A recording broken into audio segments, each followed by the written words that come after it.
Hi everyone. Well, have you ever been in a conversation that just failed? You asked a simple question but got an essay. You heard a claim that was obviously untrue. You got a response that made no sense. You felt awkward, but you didn't know why. What if I told you that there is a theory that can exactly explain what went wrong? Well, the linguist Paul Grice discovered the unspoken rules of our conversation. That is, Grice's conversational maxims. And they are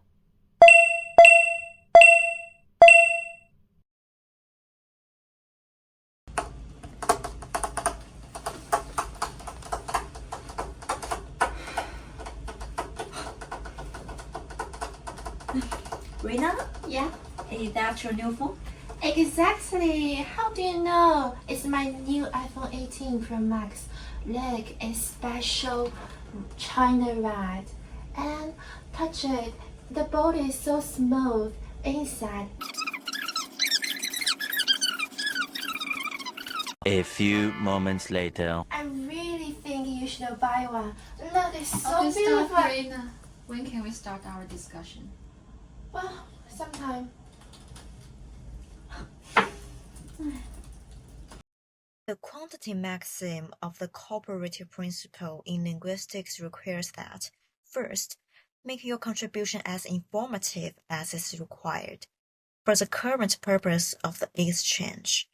Second, do not make your contribution more informative than is required. In the case, Rina completely violates this maxim. Cici only asks, "Is that your new phone?" The need is a brief yes or no response, but Rina adds redundant irrelevant details such as iPhone 18 Pro Max, special channel ride, and powerful chip, etc., which is actually redundant and verbose, far exceeding the information required for communication. It is an information overload. When Sienna asks, "When can we start our meeting?" the need is a specific time, but Rina responds vaguely with some time, failing to provide any necessary information. It's an information insufficiency. This double violation of information overload and information insufficiency makes the communication inefficient, leading to an awkward atmosphere in the discussion room.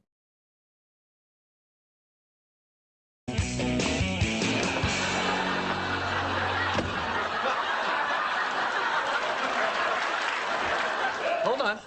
There's something different.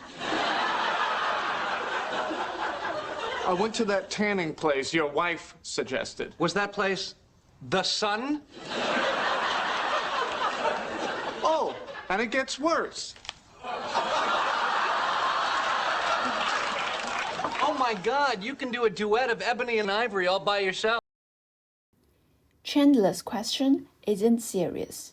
He knows Ross didn't actually visit the sun. He's using exaggeration to make fun of Ross's extreme tan. And this is a typical example of flouting the maxim of quality, which is, do not say what you believe to be false. But sometimes people break this rule on purpose, not to lie, but to be funny or dramatic.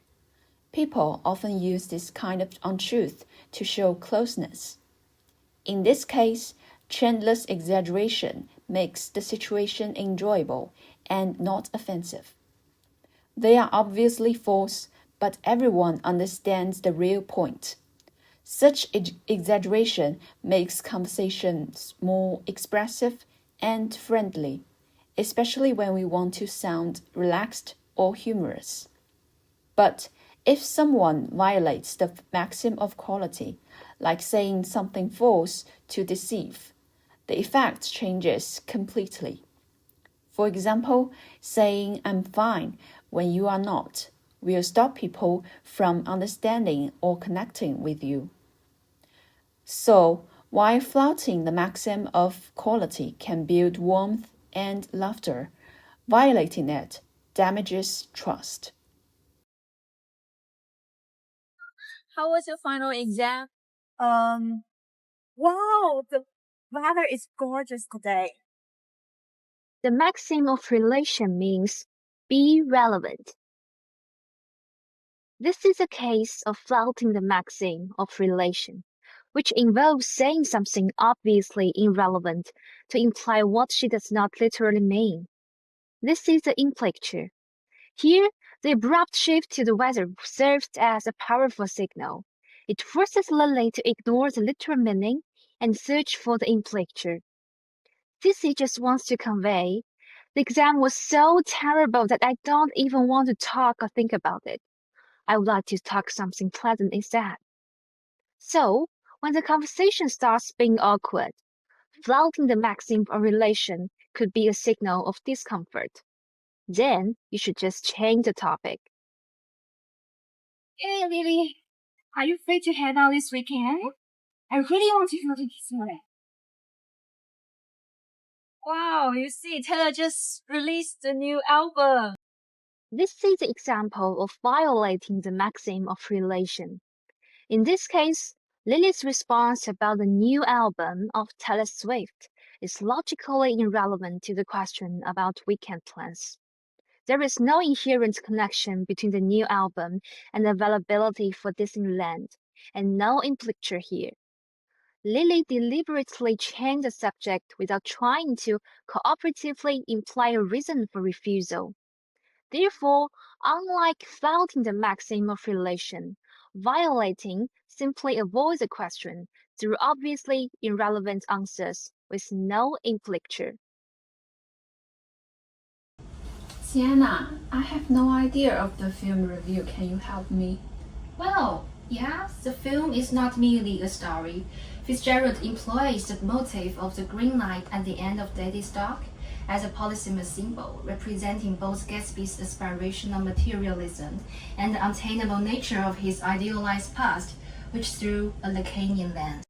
According to Grice, the Maxim manner advises us to avoid obscurity of expression, avoid ambiguity, be brief, and be orderly.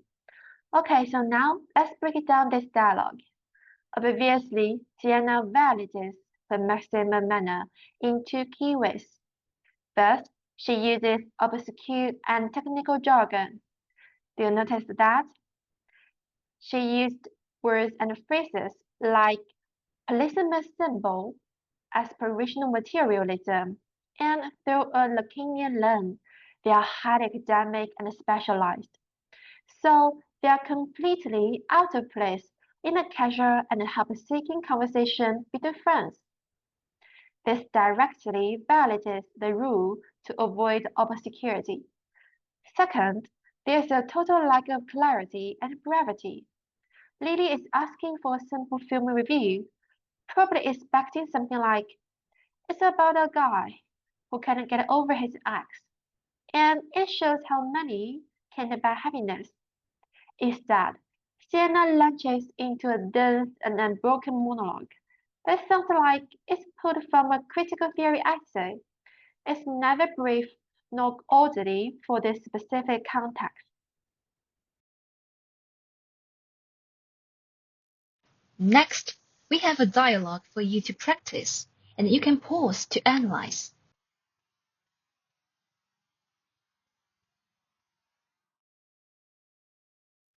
Please check the answer, and if you have any other questions, you can leave it to the Q&A session. Here are two key takeaways. The first is, although Grace presented them in the form of guidelines for how to communicate successfully, they are better constructed as perceptions about utterances, perceptions that we as listeners rely on and as speakers exploit.